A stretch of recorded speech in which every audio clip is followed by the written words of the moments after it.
वक्त समय निकालकर हमारे इस पसमंद इंजीनियर साहब के पेपर देखता था, न्यूज पेपर देखता था, यूट्यूब देखता था, फेसबुक देखता था, गरीब के लिए लड़ाई झगड़ा देखता था, तो तब से ही मेरे दिल में एक दर्द जगा था कि कब वो दिन अपनी इस गरीब तबके को जालिमों से बचाएंगे। आप जानते हैं हिंदुस्तान आजाद हुए 72 साल गुजर जाने के बाद इस वक्त तक हमारा गुलाबगढ़ आजाद नहीं है, क्योंकि आप हमारे इंजीनियर प्रोग्राम मोहर में करवाता, मोहर में बिजली है, मोहर में पक्का रोड है, मोहर में अस्पताल ठीक है, मोहर में पानी ठीक है, तो आप कहते हैं कि गुलाबगढ़ में कोई कमी नहीं है।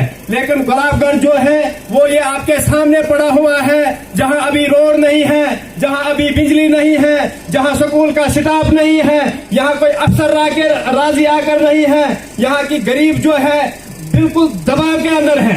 मेरे का ये मकसद था, मैं उन पार्लियामेंट हजरात को यहाँ से गुलाबगढ़ से एक आवाज देना चाहता हूँ।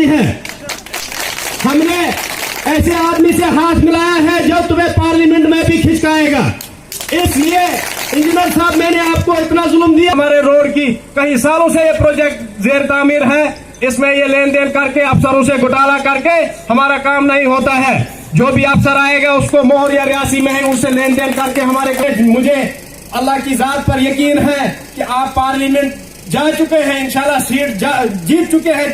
उम्मीद है मुझे रब की जात पर कि बारामूला की सीट इंजीनियर साहब जीत चुके हैं। ये कुछ ही दिनों में पार्लियामेंट में चले जाएंगे और इंशाल्लाह मुझे पता है इंजीनियर साहब गुलाबगढ़ के बारे में यहाँ का टेबल बजाएंगे और गुलाबगढ़ की गरीब की आवाज को वहाँ भी उजागर करेंगे। तो खुदा ने खास्ता वहाँ से रुक गए, लेकिन असम्बली से इंजीनियर साहब को कोई हस्ती रुका नहीं सकती है। फिर असम्बली में चले जाएंगे। बार बार गुलाबगढ़ की आवाज को जनाब उठाना हमें यहाँ दबा रहे हैं, हमारी बात को आगे नहीं चलने देते। किसी अफसर को अगर हम पूछना शुरू करेंगे वो उनसे मुराई लेते हैं जो उनके राजदार लोग हैं।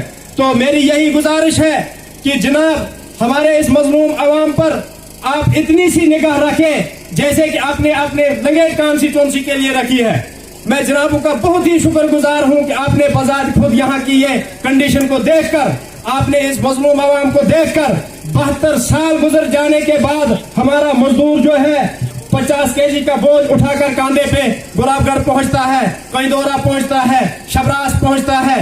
ये इलाका जो सर रोड से डिस्कनेक्ट है सियासी मुद्दा पर, कोई कहता है यहाँ से बनना चाहिए, वो दूसरा कहता है यहाँ लीडर नहीं रहता है, तीसरी जगह से जाना चाहिए। इसी सिलसिले में हमारे इलाके की जो है तबाही हो चुकी है।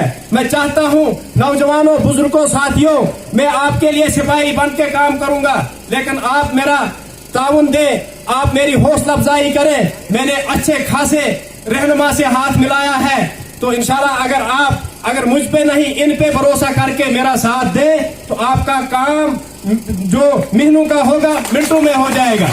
तो और मैं खासकर कांग्रेस से कहना चाहता हूं जो बार बार इक्तदार में रही पार्लियामेंट में, लेकिन यहाँ पार्लियामेंट के हिस्से का नामो निशान नहीं है।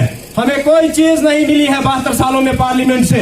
हम असेंबली से भी डिस्कनेक्ट हैं क्योंकि सियासी मुद्दे पर यहाँ के लोगों को घसीटा जाता है।